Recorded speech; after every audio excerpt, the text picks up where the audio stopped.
En este vídeo se muestra cómo utilizar el programa OrCAD para realizar una pequeña simulación de un circuito en transitor. Para ello primero abrimos el programa OrCAD, normalmente genera instalado un acceso directo y nos encontramos en la pantalla principal. En la pantalla principal veremos que se carga un pequeño menú en el que podemos hacer las principales funciones como son crear un nuevo diseño o crear un nuevo proyecto. Sin embargo, en el menú File tenemos todas las opciones. En New podemos crear un nuevo proyecto, un nuevo diseño, una librería, un nuevo archivo VHDL, etc. En este caso crearemos un nuevo proyecto. Dentro de los proyectos podemos crear un proyecto de simulación, como es la primera opción que aparece, un PCB, es decir, para una placa, o lenguaje de programación o un esquema, el cual no se puede simular. Como queremos simular un programita, que va a ser un programa muy sencillo, vamos a utilizar el Analog and Mixed Data. Le daremos un nombre al archivo que queremos usar y aquí podemos especificar la ruta donde lo queremos guardar. La siguiente pantalla que aparece nos indica si queremos cargar una plantilla ya existente, basarnos en un proyecto existente o crear un proyecto en blanco. En este caso crearemos un proyecto en blanco.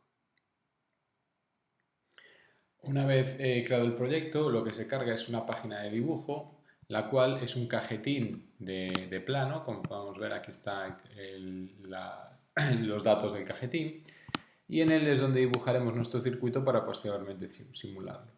En el menú de la derecha aparecen una serie de iconos, los cuales los más importantes son el Place Part, que es donde escogeremos los elementos que conforman nuestro circuito, y el elemento Place Wire, el cual simboliza los cables que utilizaremos para conectar nuestros elementos.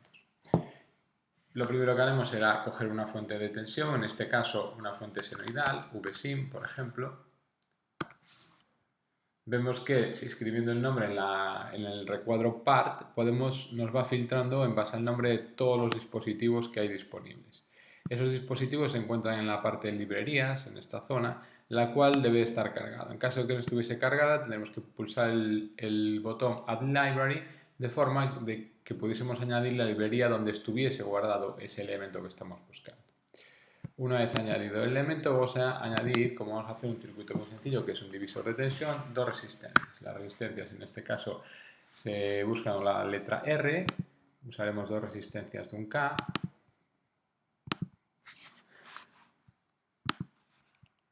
Cerraremos ya porque lo vamos a usar más componentes. Y ahora vemos que lo normal es que esta resistencia estuviese en vertical. La forma más fácil de hacerlo es pulsando la tecla R, aunque también mediante el botón derecho podemos darle a la opción Rotate. ¿Vale? Una vez rotado, solo nos resta hacer dos cosas. Primero, conectar todo el cableado y después conectar la masa del circuito. Vamos a hacer primero la masa para que quede solo el cableado. En este caso la masa será el 0 capsim. Es importante que sea este símbolo, el de 0, porque este otro símbolo parece igual pero no lleva el 0. La diferencia es que este 0 indica el valor de referencia que tiene el circuito, 0 voltios. Podríamos usar este, pero tendríamos que editar las opciones del propio símbolo para indicar que tenga un valor de 0 voltios. Una vez puesta la masa, simplemente nos queda cablear el circuito. Por lo tanto, vamos a Place Wire y vamos conectando los componentes en el orden que queramos para dibujar nuestro circuito. Resta dar valores a la señal senoidal que queremos. En este caso, la tensión de offset va a ser 0 voltios. La amplitud, vamos a poner una amplitud de 10 voltios de la señal. La frecuencia a la que queramos, por ejemplo, 1 kHz. Y la componente de AC va a ser 0 voltios. Ya tenemos nuestro circuito divisor. Entonces lo que queremos ver es la tensión que hay en este punto, que es la salida, y la tensión que hay en la entrada. En este caso, como las dos resistencias son iguales, la salida tendría que ser la mitad de la señal de entrada.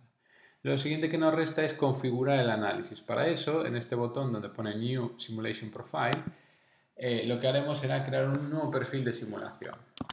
Le damos el nombre que queramos y en cuanto lo creamos se abre una nueva ventana donde podemos escoger distintos tipos de simulación. En este caso lo que haremos será crear una simulación de un circuito transitorio porque queremos ver cómo va variando la señal de entrada en el tiempo. Aquí se abre la ventana de configuración y vemos que tenemos distintos tipos de análisis, DC Sweep, AC Sweep, Bias Point, en este caso le queremos un transitorio. El runtime es el tiempo de simulación. Eso va a depender de la señal de entrada. Si la señal de entrada es 1 kHz, eso significa que el periodo es 1 milisegundo. Es decir, que para ver una señal completa que sube y baja, tengo que simular como mínimo 1 milisegundo. Entonces lo que voy a hacer es simular 2 milisegundos para poder ver 2 ciclos de una señal completa. El Start Saving After significa empezar a guardar datos desde el instante cero, y el Maximum Step Size es un parámetro importante porque indica cada cuánto calculo un punto. Si voy a simular 2 milisegundos de tiempo, pues voy a decirle, por ejemplo, que calcule puntos cada 10 o 100 nanosegundos, nos llegará de sobra. Esto nos va a permitir que la gráfica se vea perfectamente curva en vez de verse a trozos.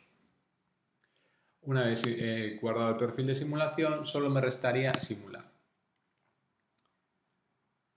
Cuando se simula, se genera una nueva ventana donde se muestra el gráfico resultante. ¿Qué pasa? En este caso el gráfico está en blanco. ¿Por qué? Porque no he añadido ningún marcador, no estoy mirando ningún valor de tensión. En esta parte del menú se ven todos los marcadores de tensión, como son de tensión, diferencial, de corriente o de potencia. Vamos a ver la tensión en la entrada, por eso ponemos uno en V1, y otro marcador en la salida, en este caso entre las dos resistencias. Vemos que la entrada se pintará en color verde y la salida en color rojo. Si vemos las gráficas, vemos que la entrada está en color verde y la salida en color rojo. Y tal y como esperábamos, la salida es la mitad de la entrada.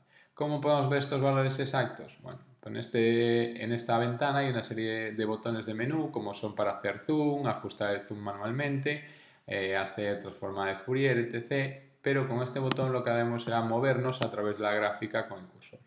Vemos que el máximo de la gráfica verde está en 10 voltios y en ese momento la gráfica roja está en 5 voltios. De esta forma podemos buscar valores concretos. Este sería el análisis más sencillo, que es el análisis transitorio. Y con esto finalizamos cómo se realizaría un análisis transitorio.